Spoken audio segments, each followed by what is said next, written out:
Greetings all, my name is JD from Studio 2105. Welcome back to Direct Access MixStream, and you're watching a brand new episode of Weekly Update Wednesdays.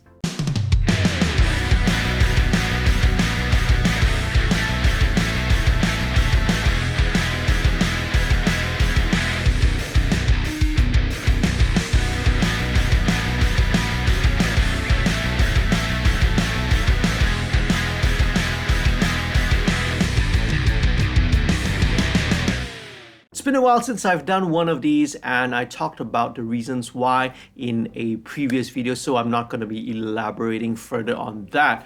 But hopefully, right, I've been able to make up with the slack, with more of the long form content, right? Still more of the mix streams, more of the mix chat podcast, which I've been recording. I've got a couple more in store, and some other interesting webinar videos. If you're new to this channel, I want to wish you a warm welcome, a big shout out and thank you as usual to all the patrons who help to support the channel financially. Speaking of new videos and upcoming videos, if you're not yet a subscriber, please do click on the subscribe button, and don't forget to click on the notification bell as well so that you'll be updated whenever I put out all these new upcoming videos. I do sign up for the email list, and if you want to become a patron, head on down to the website below. Link is also going to be in the description. I have a session for a trio in which the bass and drums were recorded at 48 kilohertz.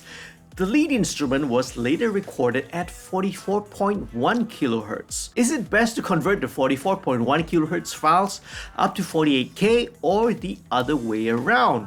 The final masters will go to both streaming and CD. This is a great question, and oftentimes I would also get files, or audio that's been recorded elsewhere, either a home studio or another studio, where the sample rate does not match that of the original project. Okay, things happen.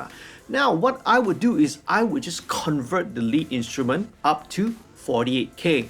Now, there won't be any sonic benefits, but in my opinion, there's no reason to degrade the higher sample rate tracks, the drums and bass that were recorded at 48K, to match the lower one, especially if a big portion of the project, right, the majority of the files was recorded at the higher sampling rate. YouTube and digital streaming platforms all accept higher resolution files, and 24-bit 48 kilohertz, in my opinion, should really be considered the minimum nowadays. So much music ends up on visual medium nowadays, so it would make sense to deliver the final master at 48 kilohertz because that is the standard for video. You mentioned that you will also be putting this out on a physical CD, which is great. That's awesome, right? Now, in that case, the mastering engineer, or if you are doing the mastering yourself, it's not going to be a problem, right, to dither and to convert it down to 16-bit 44.1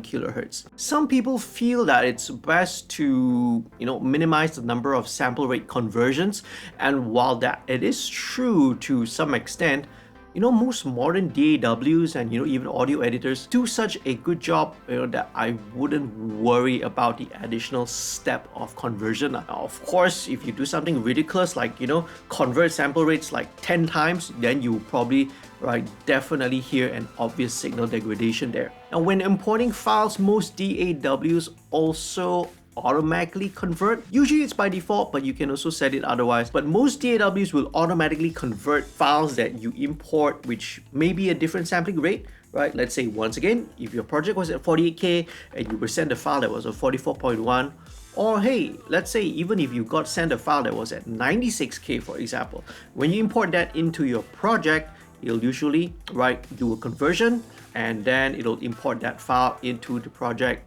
with no problems. On the flip side, if a project was started at 44.1 and some files that were recorded elsewhere and those were recorded at a higher sampling rate, now I would convert those down to match the project sampling rate. It's just not worth converting a whole bunch of files and upsampling it to the higher sampling rate just to match those one or two files. It's always best to determine very clearly from the start your project audio specifications, i.e. your bit depth, your sampling rate, and communicate that clearly with everyone whom you are collaborating with, be it the artist or the producer or an engineer. To avoid any mix-up, always indicate the bit depth and sampling rate used and inform other parties involved, right? Either by sending a courtesy text message or sending them an email, right, with an attachment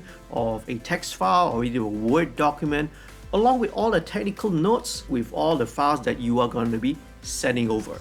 As an audio engineer, I will always advocate to adhere to industry best practices. That means making sure your bit depth and your sampling rate. But sometimes, in the end, sample rate mismatches, technical file issues are going to come up, and it's not that big a deal, to be honest, okay? Right? It's not something that you want to lose sleep, you don't want to worry about. And most importantly, don't let these technicalities distract you from what really matters, which is the music.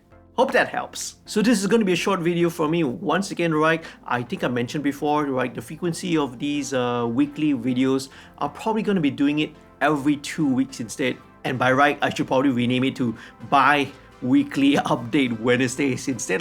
But that doesn't roll off the tongue very nicely, okay? Hopefully you found this useful and informative. If you did, please do leave a like.